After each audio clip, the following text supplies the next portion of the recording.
Let's suppose you've got a backyard swimming pool and you're lucky enough to have a heated backyard swimming pool, and you're having a party, so you want to heat this pool. Maybe it is, I don't know, 20 degrees Celsius outside. So let's say that the water is the ambient temperature of the air. So we want to go from an initial temperature of, let's say, 20 Celsius, right? That's like, make sure you can do this, 68 Fahrenheit. If you use Fahrenheit, make sure you can convert back and forth. And what we want is to bring the water up to, let's do an easy final temperature. So let's just say 30. We want to bring the water from 20, the ambient air temperature outside, up to 30. And 30 would be, I guess this is sort of a pleasant swimming temperature, 86 Fahrenheit. Okay, so it's going to require some energy to do that. Here's our pool. It's kind of, I mean, maybe it's a goofy looking pool, but maybe 10 meters across, so 30 feet by 15 feet, 10 meters by 5 meters. Suppose on one end of the pool, it's 3 meters deep, so, 9 feet, and then there's the baby pool end, 1 meter, like 3 feet deep. Okay, so we fill it up with water. You can tell it's water because that's blue. That's the limit of my artistry. And what we want to do is we want to heat this thing. So it's going to require some energy. How much energy do we need? All right, so what we're going to use is we're going to say the amount of energy that we can store as thermal energy in the water. We're going to put the energy into the water. The amount of energy is just going to be mc delta T. All right, M, that sounds easy. That's just the mass of the stuff you want to heat up. So that's going to be the mass of the water in the swimming pool. We'll find that in just a second. C, this is called the specific heat, for what seems like no good reason. That's a different use of the word specific. Anyway, the units, you can kind of see what the units have to be. U is going to be the amount of energy is in joules. So the specific heat is going to have to be, if you multiply by M and delta T, you got to get back to joules. So this has to be in units of joules per kilogram per degree Celsius, or Kelvin, right? Because 1 degree Celsius is 1 Kelvin. Anyway, it's the energy you need to change 1 kilogram of something by 1 degree. That's the specific heat, and it's different for every substance. Usually this is something you look up in a table or a book or whatever. It's different for every substance. So multiplying all these together is going to tell us how much energy we need. Delta T, we already know that. That's 10 degrees.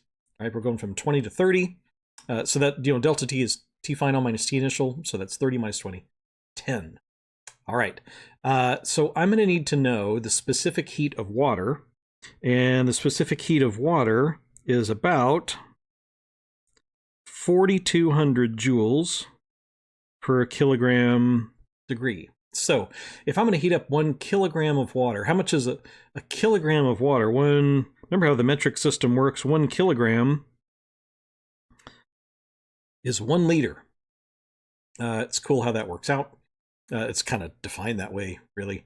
So if you have 1 liter of water and you want to raise it by 1 degree Celsius, you're going to need 4,200 joules to pump into the water in order for that to happen. That's its specific heat. It also goes the other way, by the way. So if water cools, if a kilogram of water cools by 1 degree, it releases. You have to take out 4,200 joules. So it works either way. It's just a measure of how hard it is to heat something up, or how hard it is for something to cool off, how much it keeps its heat. Water has one of the higher specific heats. Metals are much less. It's easy to heat up metal as opposed to water. So metals usually have a lower specific heat than water does. Water is pretty tough. Okay, so now I know the specific heat. I need to know M. What's the mass of the water? Okay, first, let's get the volume of the water. That's going to be a little bit easier. The volume of the water that we're dealing with, let's see, that's going to be 10 by 5 by... Now, how am I going to handle the varying depth? Well, the way that I drew it is pretty simple. So if it smoothly goes from 1 meter to 3 meters in depth, can I just sort of take an average and say that the average is going to be like 2 all the way across?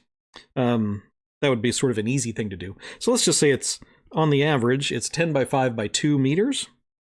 So what is that? That's 100. 100 cubic meters of water. And so to get the mass of the water is just going to be the density of the water times the volume. That's how that works. The density of water, what's that? Again, the metric system comes to the rescue. The density of water is 1,000 kilograms for every cubic meter. It's easy. And then I just multiply by my volume, which is 100. So the mass of the water that I'm trying to heat, it looks like that's going to be 100,000, 10 to the 5th kilograms of water. So it looks like I'm all set. So the amount of energy that I need is just going to be 10 to the 5th times C 4200. You can see how the units are all going to work out, and delta T is 10. So when I multiply all these things together, what do I get? It looks like I get 4.2 times 10 to the 9th joules. 4.2 gigajoules, 4.2 billion joules. That sounds like a lot. But, I mean, it's a lot of water, and water is hard to heat up. So somehow I'm going to need to come up with 4.2 billion joules to heat up this swimming pool.